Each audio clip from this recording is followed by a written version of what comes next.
Pluto opposition Venus in Synastry. Can relationships survive if we have this magnetic but also very difficult aspect? I'm Beata from horoscopesandreadings.com and welcome to today's Synastry video. You know, I have picked up for you one very famous couple. Well, obviously they broke up.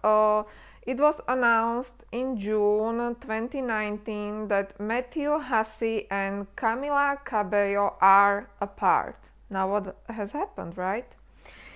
For those of you who don't know, Matthew Hussey is that love guy. He's dating and relationship coach, very smart guy from England, but he currently lives in California. And Camila Cabello, this international singer, superstar, former Fifth Harmony member. So this is the story of this couple. As sources say, they actually get together last year, 2018, probably in February, right? In my opinion, this relationship was more private one until February this year, when they both made great appearance on Vanity Fair Oscar party. So it was really that sort of red carpet thing, and you know, it all seemed like things were going pretty well for them, right? But opposite was actually true. In this video, I'm gonna show you birth chart of Matthew, birth chart of Camila. Of course, we will go through their synastry. We will definitely cover composite chart and also transit to their composite chart, where we can see the end of the relationship. I will also show you transits of Matthew's chart, so we can tell that he was already struggling with his relationship, or with things that, you know, have been very difficult for him still in February this year. Okay, so he was going already through some stuff. Hopefully I will be able to squeeze this video into 20 minutes, but in case you like to learn synastry and composite chart, I can offer you my new course. It's called Advanced Synastry and Composite course, where we will learn how to read all these stuff I am really showing you here in this quick video. If you're interested, you can check out my website horoscopesandreadings.com, because I myself can prepare for you your relationship horoscope and plenty of other stuff, other free stuff you can find on my website. Okay, now let's dive deeper into their relationship.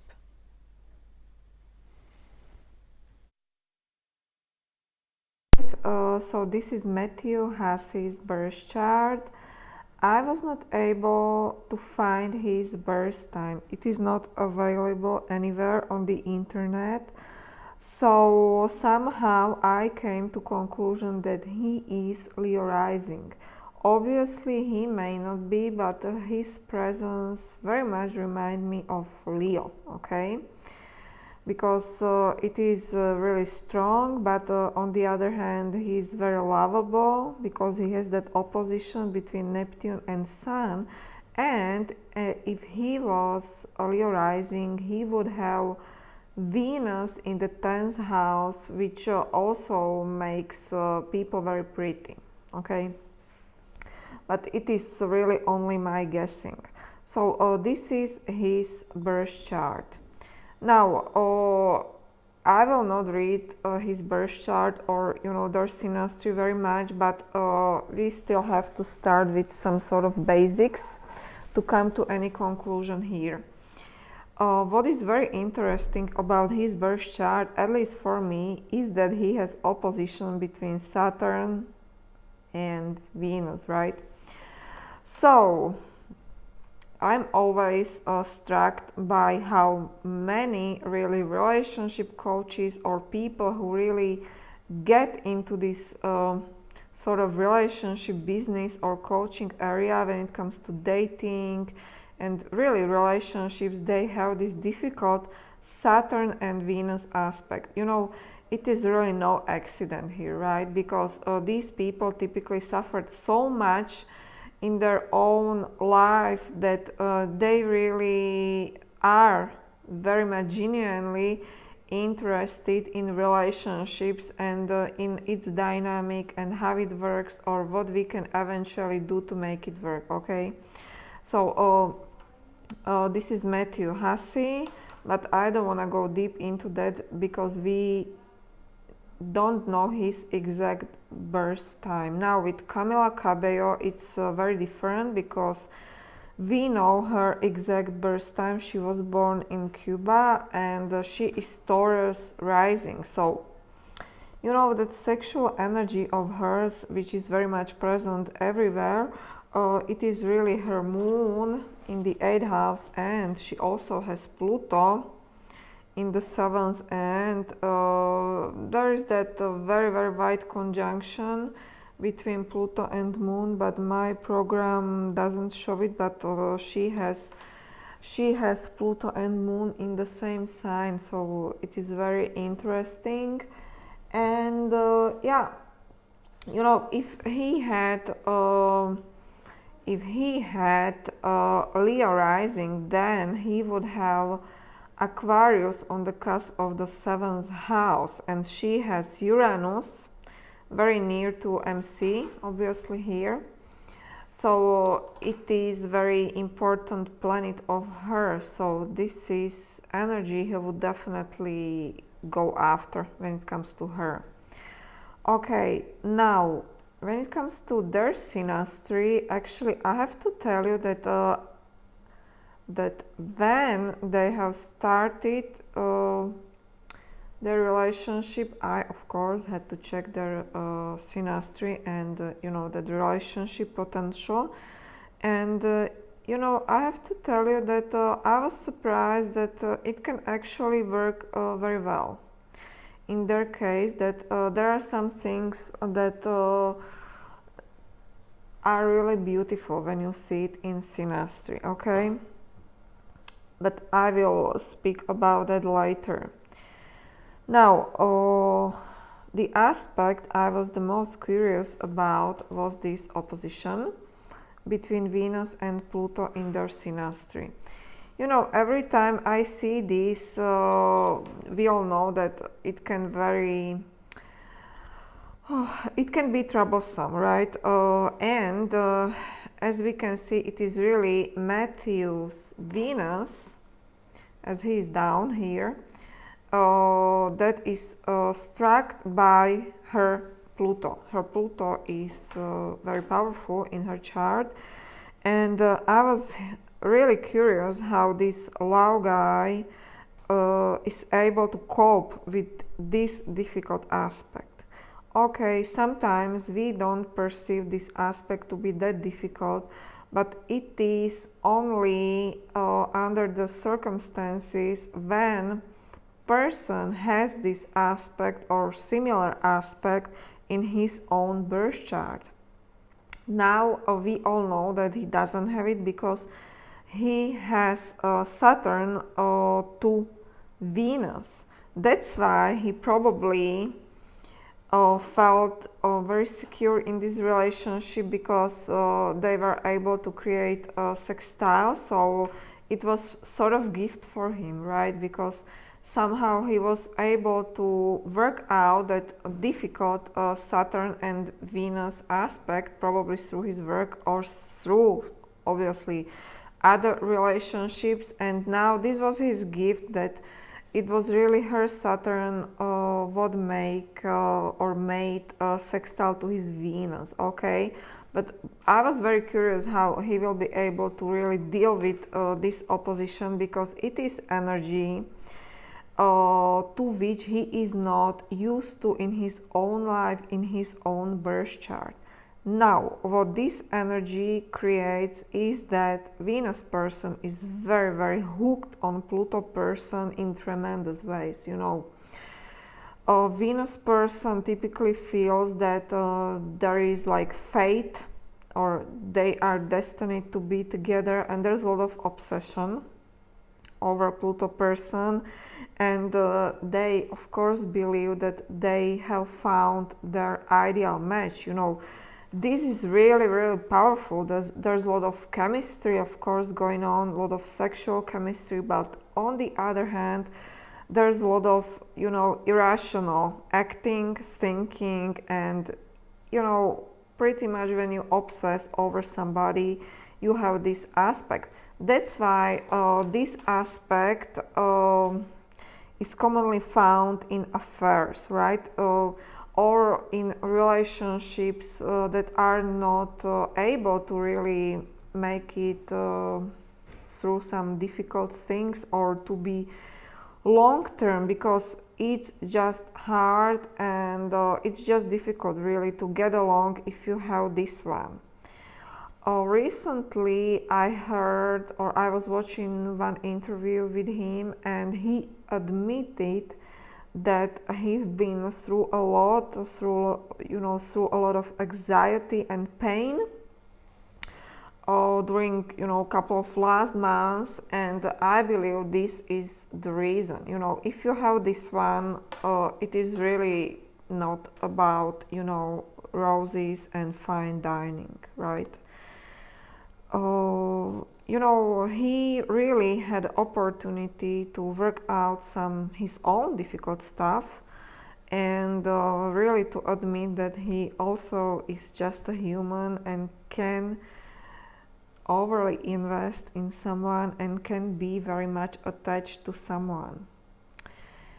Well, I'm sorry for him, because I've been following Matthew, and I very much resonate with his content and about what he has to say about relationships. That's why I was very much curious how he can deal with this one. We of course don't know exactly what has happened, but if this was trine or sextile, it would be very different experience for him, because overall, that synastry really looks good. His moon receives very good aspects. There's a lot of stability in this one, and he, remember, is a guy who has Saturn square Venus in his natal chart. That's why if I see Saturn in some even harder aspect to his like moon or Venus, I know that this is energy he very much welcomes in his own life. So yes, it really looks good. Even he has moon in Aries, and she has moon in Sagittarius. It didn't create aspect, but it is also something I believe is very supporting when it comes to them, that they might think that they are a lot like, okay, that they are similar to each other. And of course, on the other hand, like from her point of view, see these beautiful Pluto aspects and also Neptune aspects.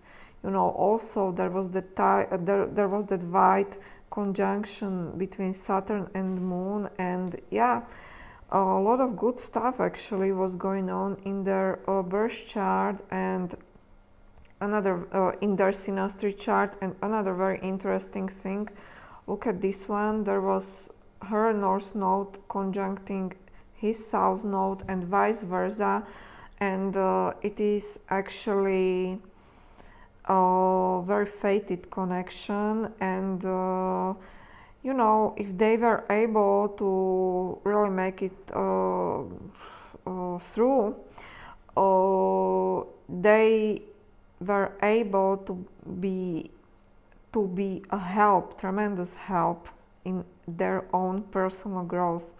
We don't know what will happen in future, but I actually like this Synastry chart, okay? But what I also believe that it was really that Pluto hard contact to Venus who what really has decided this relationship. Now, let's take a look into their composite chart. You know, this is constructed, right? Planets in the houses are constructed because I am operating that he's Leo rising, but this is what is real because aspects still can be seen even without knowing exact birth time of one of the partners. Okay, so this is their composite chart. I will not read a composite chart now, but what I really wanted to show you were transits to their composite chart. These are transits from June of this year to their composite. And let's take a look on transiting Pluto was squaring their composite Venus, okay? So this is really one of the major signs of breakups or at least really big crisis in one's relationship. There was actually even much more going on because during that time, or you know, somewhere about that time, also Saturn was conjuncting their composite Neptune.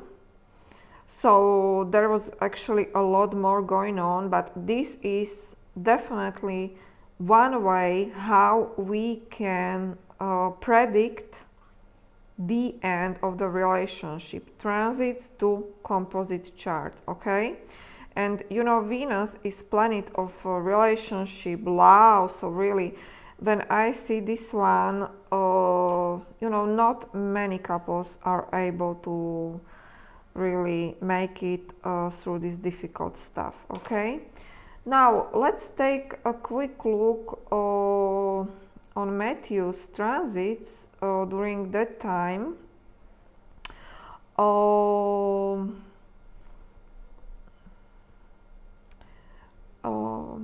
I had to relocate him to USA for these purposes because he currently lives there. You know what is interesting, that they made their first public appearance only in February this year on the red carpet, but I'm not sure that he was happy at that time in that relationship, because what I see here is, and I will zoom in, as we can see, it was in February and he was already experiencing difficult Saturn transits to his Mercury and then to his Mars in March 2019. So that crisis in their relationship was very much present already there, okay? There was something going on, and when he was talking about anxiety, these are aspects of, you know, anxiety, worry a lot, and we don't know exactly where is his Mercury or Mars because it all depends on his rising, but he was already dealing with difficult stuff, okay? Now, at the end, as we can see, Saturn hits again in June, and it was around that time when they called it a quits, okay? And it was not only Mars, but it was also Mercury again. So as we can see, there was the theme around the breakup, and if I may predict, I believe he will only be able to really to come to any closure or really to heal or to be in a much healthier or better place when it comes to this whole breakup only in November this year, because only then this energy will be closed, this difficult, heavy energy, this even, you know, mental exhaustion. Okay, what can happen? Okay guys, so this was my analysis of this famous couple. If you have any questions, feel free to type it in, leave me your comments below, and if you like my content, please hit the subscribe button so I will be able to shoot more videos for you. Bye bye!